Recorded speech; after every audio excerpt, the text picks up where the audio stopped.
Hello, I'm Mika J, and I'm an event planner and entrepreneur. And I wanted to talk about ways that you can create events in your area. Well, basically, when I say events, I'm basically talking about sip and shop events. And a sip and shop event is a venue that's created for consumers to come out and socialize and shop and sip wine. And usually they're by invitation only, but if you're going to plan a large venue, then it should be open to the public and free admission. I've never been to a sip and shop where they charge money, but some places may be different. So the most important fact is you have to be organized, because you're going to be planning the event. So you want your things to flow. So you have to be organized.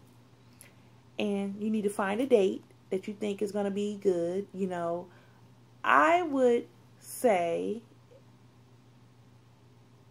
June is a good time to plan an event. And probably around October. The reason why I say June is because most people are getting out of school and, they haven't taken vacation yet. So people have a little more time on their hands to kind of do things. And if you wait till like July, August, you might run into like some vacation conflict because a lot of people will be like, well, I can't make it because I'm on vacation. And the reason why I say October is because school has already started back and people are pretty much back into their routine. So I just think, the time of year is most important too. You can do around the holidays too, but that's either hit or miss. It's very risky. You may not draw the crowd that you would like in October or June. So just keep that in mind too. And another good time to host events too is probably around March too, because people have a little extra money because they've recovered from the holidays. And then, a lot of times people get their tax returns. So people have a little extra money. Okay. So, like I said, find a date. Then you find your location. It's best to be in a centrally located area. You don't want your consumers having to drive 45 minutes away to get to your event, because you might not get the outcome that you desire because it's too far. And to me, I feel like hotels work wonderfully. And for one, it's at a place where you already can draw a crowd, even just from the people that are staying in a hotel, because people are walking in that lobby, especially if you rent out like a conference room. People are coming in and out of a hotel 24/7. So, if they see a big event going on in the room, you think they're not going to peek their head in and see what's going on? Then, once you secure your date, your location, start advertising. Advertise, market, promote, whatever. I usually like to start advertising like 2 months before I have an event.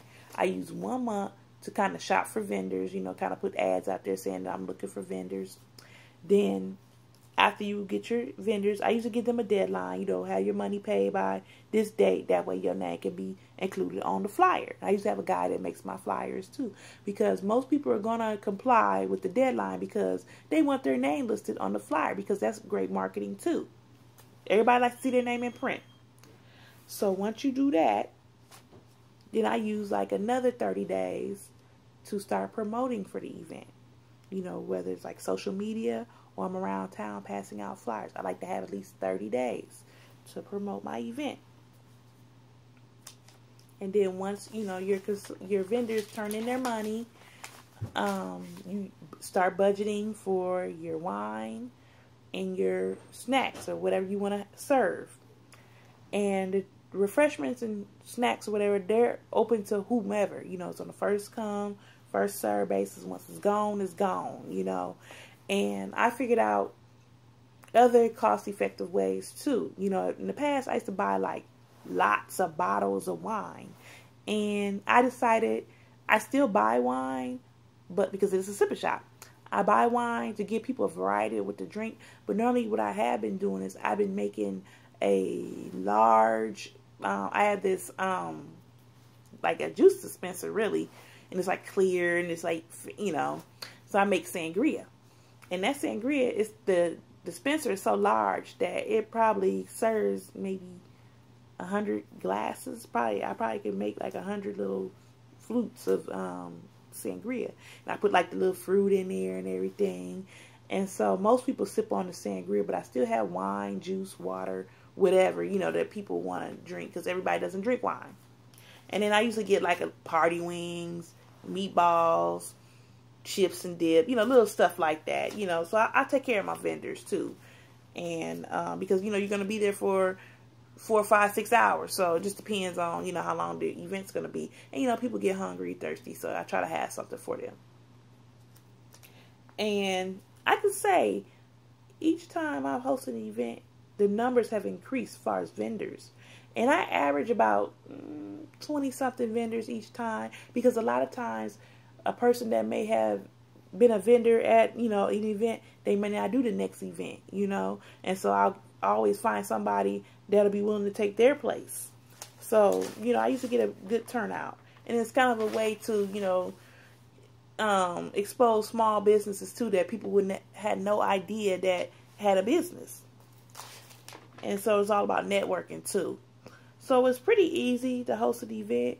And then if you're hosting an event too, well, let me go back to the vendor fee and all that. I normally charge $25 per table. I'm renting a hotel room. That money goes toward hotel rooms and, the wine and, the other knickknacks that go with that. And you could tell your vendors, if you're hosting an event, if you're going to have more than one vendor, just tell your vendors, that come prepared with a credit card machine, because everybody doesn't carry cash. You don't want people to miss the opportunity to make money because they're not prepared. Okay, you have your credit card machine. Bring your change. Get change. Get, even if you got $50, break that down. 1s, 5s, 10s. Come with plenty of 1s, 5s, and 10s, to make change for your consumers, because everybody doesn't have change. And do not rely on other vendors or the event planner to give you change.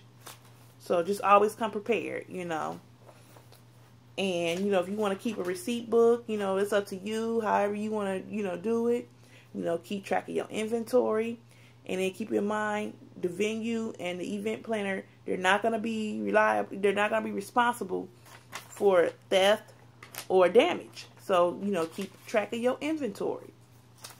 Especially if it's a large venue, too. And when you host an event, make sure that your vendors are responsible for their own breakdown, setup and breakdown. So, setting up their own booths and then the cleanup afterwards, clean up your mess. I'm not saying you got to clean up the whole room, but clean up your mess that you made, So and then give them a contract, just kind of let them know what your expectations are. And then you can give them a receipt or whatever, because some businesses are, certified, and for tax purposes, they have print out a receipt or whatever. And these are just some basic tips that I just wanted to go over as far as event planning for a sip and shop. So I'll be checking in later to give more updates and feedback. So thanks again for viewing.